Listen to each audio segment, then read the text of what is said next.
Hola i benvinguts! Avui ens enfrontem a un repte ben curiós. Farem servir un simple qüestionari per desxifrar, ni més ni menys, que una obra mestra de la música. Sembla interessant, oi? Doncs som-hi! Aquesta és la gran pregunta, el punt de partida de tot.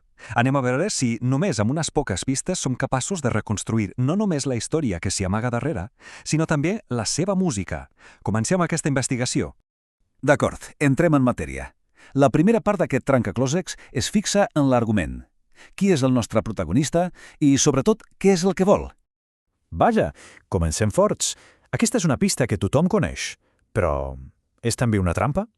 És cert que molta gent associa aquesta música directament amb el famós ratolí. Però és correcta l'afirmació? Doncs no, resulta que és fals. I és un detall clau. Encara que Mickey Mouse va fer el paper de la seva vida a la pel·lícula Fantàsia de Disney, ell no és el protagonista original del poema en què es basa la música. Aquesta petita distinció és clau per entendre d'on ve tot plegat. Molt bé. Ja que el nom no era el correcte, deixem-lo de banda i anem al moll de l'os, la seva motivació. Aquestes dues pistes ens parlen de les seves ambicions, del seu objectiu a la vida. I aquí ho tenim. Això sí que és veritable. El punt central de la història és precisament aquest. Tenim un personatge que aspira a dominar la màgia.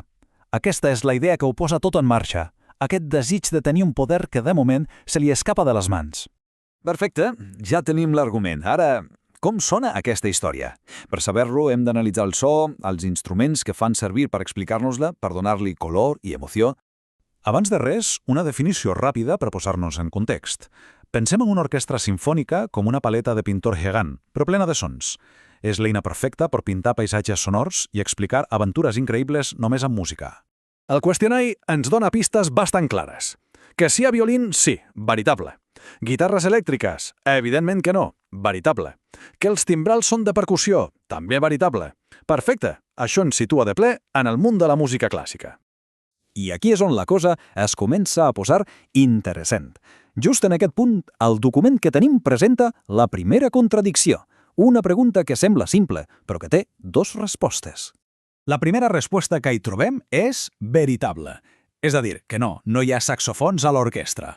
Però atenció, perquè just després la mateixa font ens diu fals. A veure, en què quedem? Hi ha saxòfons o no? Aquest misteri ja ens dona una pista important. Aquí tenim la solució. Tècnicament, dir veritable és correcte si pensem en l'orquestra clàssica tradicional, on el saxofon no hi era. Però dir fals també té la seva lògica, perquè molts compositors moderns sí que l'han fet servir. Aquesta ambigüitat, en realitat, ens explica com ha evolucionat l'orquestra al llarg del temps. Vaja, sembla que això no era un cas aïllat. Ens tornem a trobar el mateix patró amb la percussió.